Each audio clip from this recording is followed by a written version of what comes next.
Good evening and welcome to the celebration of the Navy's 245th birthday. Woo! I'm Captain Mark Sohaney, Commanding Officer, Naval Air Station Key West. And I'm Command Master Chief Jesse Hess. It's our absolute honor and pleasure that you're joining us tonight. Normally we have a Navy ball, but due to COVID-19, we're unable to do that this year. But Master Chief, that doesn't mean we can't have a great celebration. That's right. So this year, what we'd ask you to do is use our getting together as a celebration, a reason to just get dressed up, get your family involved, come out, take some pictures, post them online. We'd love to see them. But you may be asking yourself, why are we celebrating? Well, in 1775, the United States was in the early stages of its eventual independence from England. They were a little hesitant. They didn't really want to establish the Navy. They were afraid of provoking England, which was notorious for having a very dominant Navy. However, on October 13th, 1775, the Continental Congress voted to fit out a vessel which signified the birth of the United States Navy. In 1972, Admiral Zumwalt transmitted one of his famous Z-grams out to the fleet, officially recognizing October 13th as the Navy's birthday.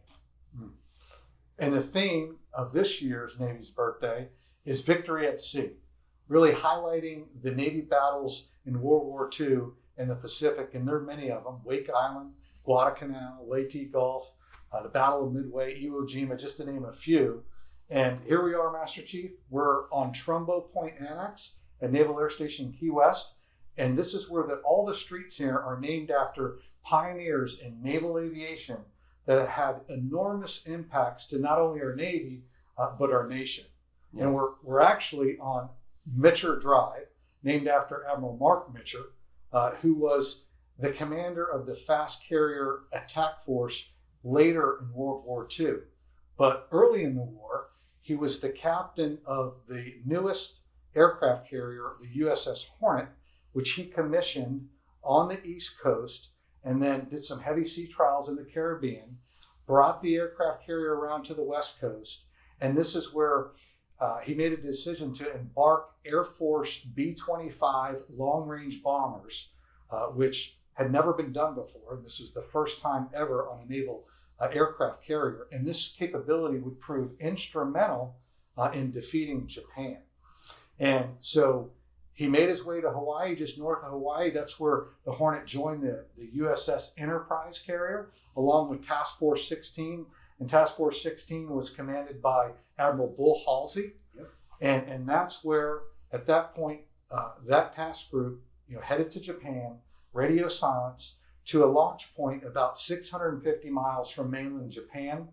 And that is where they conducted strikes on Tokyo, using those B-25 long-range bombers, and that air raid became known as the Doolittle Raid, which had a major impact in the war because now mainland Japan was vulnerable to American air attack, which obviously was significant.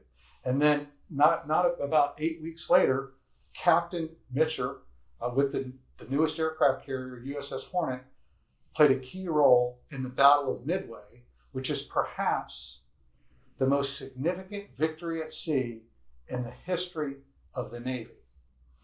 Well, I reside on Halsey Drive, and Halsey Drive was named after Admiral Bull Halsey, who epitomized victory at sea during the War of the Pacific in World War II. He made significant contributions to the aviation community when he chose to become certified as a pilot after being selected to command the USS Saratoga. He commanded the task force that conducted the Doolittle raids, and he played a vital role in the ultimate victory at Leyte Gulf. He was known for saying things like, hit hard, hit fast, hit often. And after the war, he became one of only 4 fleet admirals to ever serve in the Navy. And you know what, Skipper? I'm willing to bet Mitcher and Halsey both came through Key West at some point doing some training during their careers. Yep, and I bet you're right, Master Chief. And here we are today, right? We're in Key West. The Navy's been here for almost 200 years. It's hard to believe there's so much history here.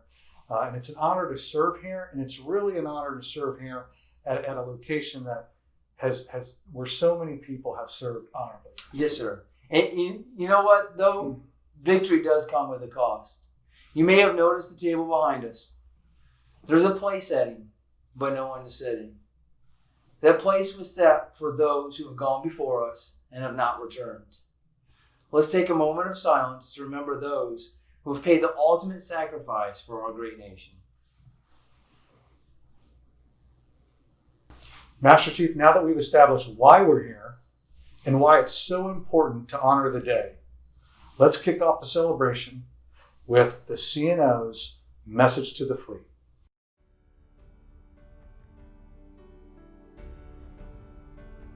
Shipmates, CNO Guild Day here with my wife Linda. This year, we're celebrating the Navy's 245th birthday virtually around the world together.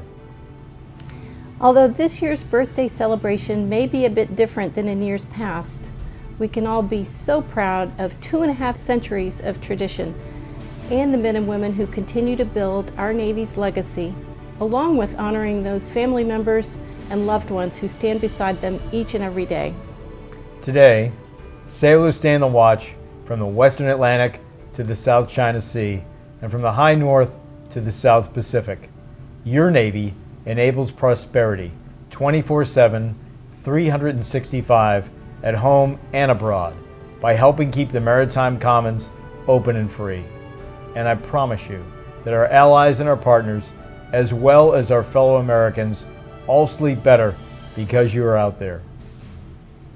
Our birthday is an important occasion because we celebrate our rich past, toast our shipmates' accomplishments today, and also look forward to our Navy's very bright future ahead.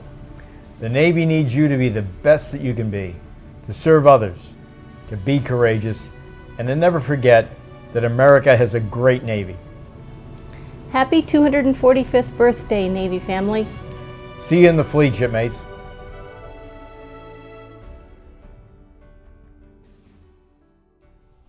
Thank you, CNO, and thank you, Mrs. Gilday. Master Chief, it's time to cut the cake. Let's get some cake.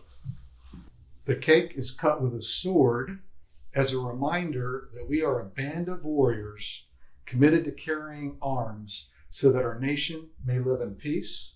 And there's another tradition. It's usually cut by the youngest and the oldest sailors in the room. Master Chief? I'm clearly the youngest.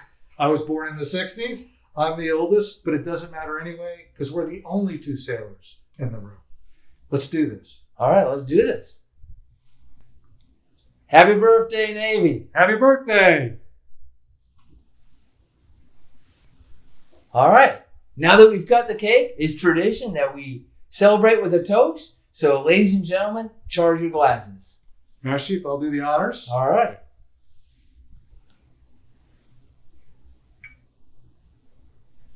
To the United States Navy. The Navy. At this point, we would traditionally sing Anchors Aweigh, but trust me, shipmates, you absolutely don't want to see these 2 old guys singing. I agree, Master Chief.